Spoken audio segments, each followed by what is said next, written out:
Dios te bendiga, Dios te bendiga. Bienvenidos a tu canal Contra el que Luchamos. Amén. Soy tu hermano Félix Villalona, siervo por la misericordia de nuestro Señor Jesucristo. Y quiero compartir con ustedes pues un tema bien edificante que sé que va a ser de gran bendición para tu vida. Y es sobre la invasión de demonios últimamente en las iglesias. Sun Tzu, un filósofo de la antigua China, dijo una vez: si conoces al enemigo y te conoces a ti mismo, no necesitas temer el resultado de 100 batallas. Amén. Esto es importante.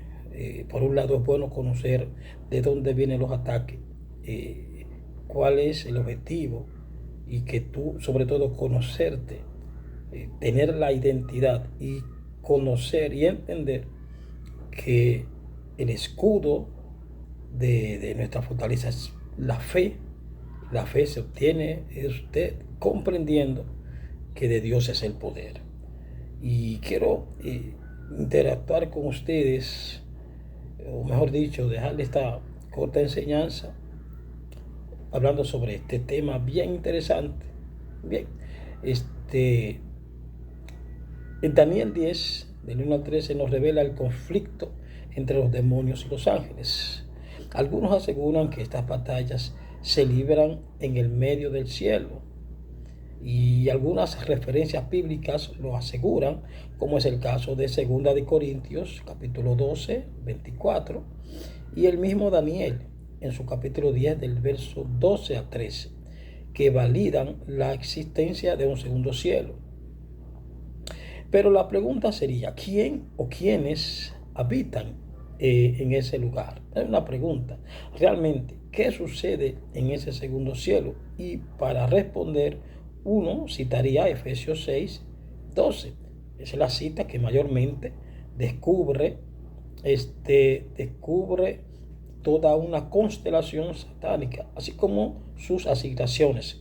Recuerde, luchamos contra espíritus malignos que buscarán a toda costa obtener sus resultados. Los demonios que son enviados a las iglesias son muchos y llamados espíritus malignos. No tienen un nombre en específico, por lo que no se pueden nombrar. Ahora bien, como espíritus trabajan y pueden operar a través de un cuerpo humano o animal. Entonces, esta invasión de demonios que actualmente ataca a las iglesias está causando grandes estragos en la vida de muchos creyentes, y debe ser combatida a base de el ayuno y la oración. Ya todo ha sido revelado a través de la Biblia. Amén.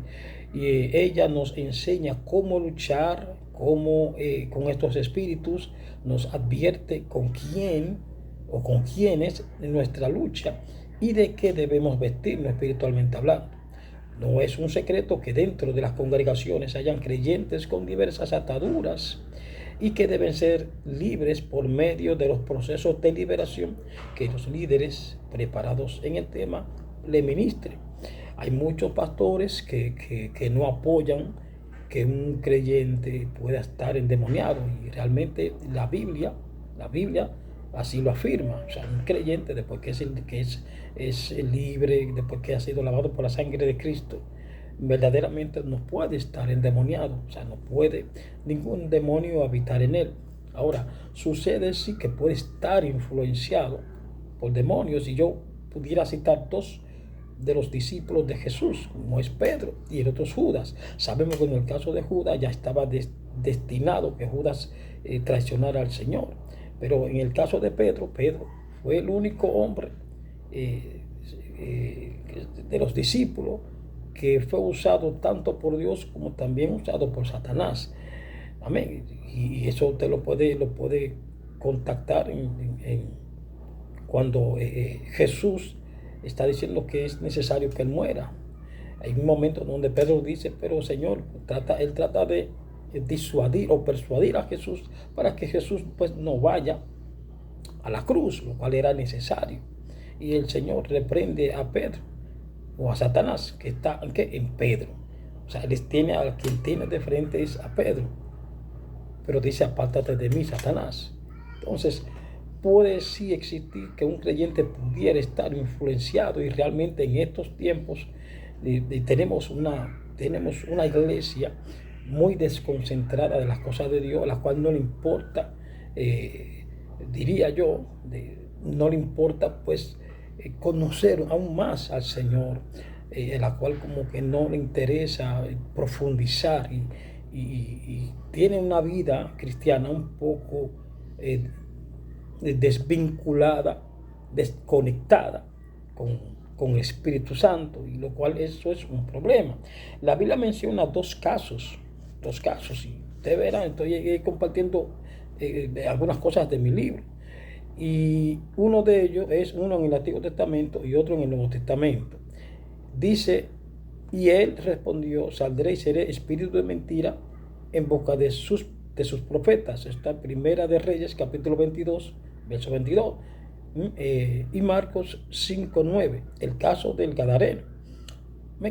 Entonces, en el caso de Primera de Reyes 22:22, está hablando de algo que sucedía en ese momento, en donde el rey Acab quería ir a una guerra en contra de sus enemigos, y sentía un poco inseguro, a pesar de que tenía todos sus profetas que profetizaban, sí, ve rey, vete, sube, que Dios te va a dar, el Señor te va a dar la victoria, pero había algo que como que estaba dentro de este rey que lo hacía un poco, amén. Y Josafat es quien dice, no hay un profeta que hable de parte de Dios. Entonces, ese escenario, lo más impresionante es que en ese escenario, Micaías, que es el profeta que manda a buscar a Acab, ve un escenario interesantísimo, impresionante, donde hay una manifestación en el cielo. O sea, el Señor hace una pregunta: ¿quién irá a inducir acá? Entonces, note lo que le voy a compartir aquí, y yo se lo voy a decir. En ese momento, quien se manifiesta para inducir acá es un espíritu de mentira, porque Dios le pregunta, ¿cómo tú lo vas a hacer? Dice, seré un espíritu de mentira en la boca de sus profetas. ¿De qué le quiero decir, mis amados? La iglesia está siendo bombardeada aún por ministros que están bajo influencias malignas, están influenciados, tanto su alma como sus corazones están bajo una influencia que, si usted no está en el Espíritu, pues usted no lo va a poder discernir. Entonces, yo podría mencionarle, hay varios casos, y a veces nos volvemos idólatras de predicadores, y no buscamos realmente a quien debemos buscar, que es a Dios. Quien le debemos adoración y exaltación es a Dios. Pero muchos, mayormente, pues idolatramos a los predicadores porque vemos lo que Dios hace a través de ellos, y no miramos a Dios, sino que lo miramos a ellos. Entonces, la iglesia está siendo muy atacada por una caterva de predicadores, evangelistas, que están predicando contrario a lo que establece la Biblia. ¿Cómo contrario a lo que establece la Biblia? Mientras Jesús dice, los tiempos irán de mal en peor, mientras Jesús en los evangelios pues habla de cosas que van a suceder para estos tiempos y que están sucediendo, hay una ola de predicadores y evangelistas que están predicando contrario a lo que Jesús enseña. De su tiempo, yo veo una llave, el Señor me dice que tú vas a ser prosperado, el Señor me dice que yo creo en la prosperidad de Dios, porque la Biblia dice que yo quiero que, Dios hablando, yo quiero que tú seas prosperado así como prospera tu alma. Pero la prosperidad mayormente debe ser la prosperidad espiritual, porque Jesús dijo, buscar el reino de Dios y su justicia, las añadiduras pues te van a seguir. Entonces hoy la iglesia está caminando contrario a lo que establece la Biblia. Estamos detrás de las añadiduras, estamos detrás de profetas para que nos profeticen a través del teléfono, y no estamos yendo a la fuente real, que es Dios. Entonces, hay que buscar la manera de confrontar este tipo de cosas, porque el enemigo se está moviendo detrás de muchos hilos, y para usted confrontar y afrontar estas cosas, usted debe estar en el espíritu. Entonces, ¿de qué manera? Miren, la guerra espiritual puede decirse que es multidimensional, lo que significa que es librada en diferentes dimensiones. Los demonios son llamados espíritus del mal 6 veces en el Antiguo Testamento y espíritus inmundos 23 veces en el Nuevo Testamento. También como una batalla social entre el creyente y el mundo. Primera de Juan 15, 18 al 27. Y como batalla personal entre la carne y el espíritu, que Gálatas 5, 16 al 27. Amén. Entonces también se puede entender como una batalla súper personal entre el creyente y los poderes de las tinieblas. Efesios 6, del 10 al 27. Entonces, ¿qué esto significa? Eso indica que tenemos una guerra campal. Usted tiene que buscar la manera de no dejarse engañar. Amén. La Biblia dice que Satanás tiene sus ministros y ahora mismo hay una corriente que se está metiendo a la iglesia. Ya hay muchos dominicanos aquí en mi país. Hay muchos dominicanos que son dominicanos, pero ellos sí creen que son hebreos. Muchos dominicanos que son de aquí, que tienen su cultura aquí, pues ya usted lo ve con una batola, ya ellos sienten que son hebreos. Entonces, los hebreos tienen su cultura, los hebreos tienen sus cosas. Usted es dominicano, usted tiene su cultura. Entonces, esto es una falta de identidad que está azotando a la iglesia y detrás de todas estas cosas operan espíritus de confusión. Entonces, la iglesia, Señor, está siendo bombardeada muy fuerte en estos últimos tiempos. ¿Por qué? Porque la Biblia dice que al anticristo, o sea, a este mundo le queda poco tiempo. Y me llamó la atención un texto en donde Jesús está hablando con sus discípulos, en donde él dice, ya no hablaré, porque ya el príncipe de este mundo ya viene en camino, y nada puede hacer él, y nada tiene él sobre mí. O sea, el mismo Jesús está diciendo que el anticristo ya venía en camino. Entonces, ¿cómo es posible que si usted está viendo los acontecimientos que están pasando, todavía usted persiste en no buscar llenarse de la presencia de Dios? ¿Cómo es que usted, sabiendo cómo están estos tiempos, esos tiempos peligrosos, usted sigue aferrándose a profetas que usted ni siquiera lo conoce? Pues son profetas que usted lo ve, simplemente ve su figura, pero usted no sabe su vida, usted no sabe cómo se congrega, usted no sabe cómo es su vida, cómo es en su casa, cómo es en la iglesia, y usted cree toda profecía. Entonces, es impresionante, y esto llama la atención porque eso quiere decir que la iglesia está desvinculada del Espíritu Santo. La iglesia está desvinculada de lo que debe estar vinculada, que es conectada a Dios a través del Espíritu Santo. Entonces, por eso estos demonios están ganando la batalla. Ya pocos milagros se ven. Ya hoy en día el mismo evangelio, por la culpa de muchos, está siendo muy vituperado. Entonces, esto tiene que acontecer porque ya Jesús lo dijo. Y todavía la iglesia, viendo todas estas cosas, sigue aferrada a profecías que un falso profeta le dio alguna vez. Tú vas a ser pastor, tú vas a ser rico. Dios me dijo que te dijera que tú tienes una llave. Dios te entregó la llave, Dios te va a entregar una camioneta.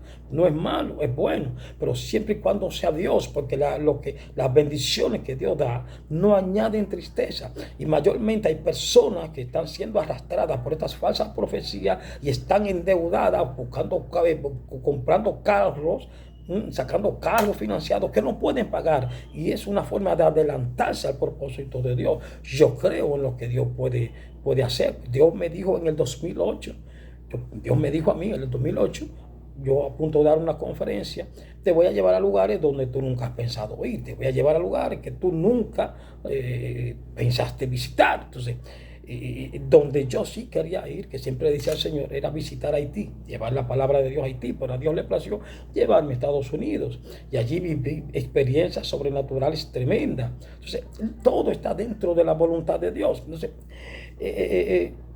usted tiene que comenzar a ver esto desde un punto diferente. Toda la escritura que ha sido inspirada por Dios nos ilustran el tipo de vida que como hijos de Dios debemos vivir. Cuando aceptas a Cristo, no significa que la batalla ha terminado, como andan muchos profetas diciendo por ahí, sino al contrario, has ganado una confrontación mayor. La batalla apenas comienza. Ojo con esto. O sea, ¿cómo usted va a resistir?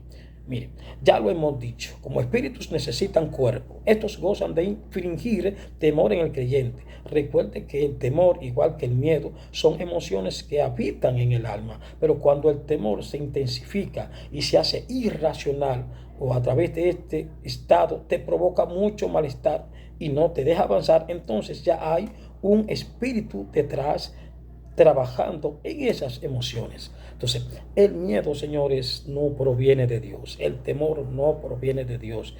Ven, porque el temor refleja una falta de carácter y también refleja, aparte de una falta de carácter, también refleja inseguridad en Dios. Entonces, Dios es nuestra seguridad. Y usted y yo tenemos el compromiso de guardar nuestra alma. Usted y yo, Dios le entregó a usted una herramienta que es la oración y la adoración. Entonces usted y yo tenemos la responsabilidad de tratar de no perdernos junto con estos profetas que ya Judas lo describió y la primera carta de Juan también lo describió. O sea, todo lo que está haciendo, como dije al principio, ha sido revelado. No que venga un profeta y que Dios me dijo, que Dios me... Todo está revelado en la palabra. A no ser que sea algo ya de que Dios le plazca revelarle una catástrofe a alguien, que Dios pues decida revelarle. Yo creo que Dios puede mostrar y que Dios puede revelar. A no ser eso, pues ya todo está revelado en la Biblia. Amén. Todo está revelado, todo está profetizado en la Biblia. Y no es que no hayan profetas, claro, hay profetas, pero por favor, agudice su oído para que escuche más la voz de Dios y no la voz de estos falsos profetas que buscan llenarse los bolsillos con dando profecías que le cantan a la carne. Amén. Entonces, señores, la iglesia necesita llenarse más de Dios y matar mucho más la emoción y buscar más la llenura del Espíritu Santo, porque estamos viviendo tiempos peligrosos, tiempos difíciles. Y usted tiene que saber contra qué usted está luchando. Si es contra usted mismo, contra sus emociones, contra ese yo que no ha muerto a la carne. Usted tiene que saber si esa lucha es con usted mismo, porque no ha querido doblegarse a la voluntad de Dios. Entonces, eso es algo que los demonios utilizan como un asidero para que usted no avance y para que usted se quede como Bartimeo en la orilla, esperando que venga un falso profeta a profetizarle a su carne. Amén. Entonces, esto es delicado, muy delicado. Así que Dios te bendiga mucho, que Dios te guarde. Si te gustó este video, dale un me gusta, por favor, suscríbete y si quieres compartir, pues compártelo. Amén. Así contribuyes a que la palabra de Dios pues siga caminando y siga fluyendo. Amén. Ya lo sabes. ¿Contra qué tú estás luchando? Dios te bendiga mucho.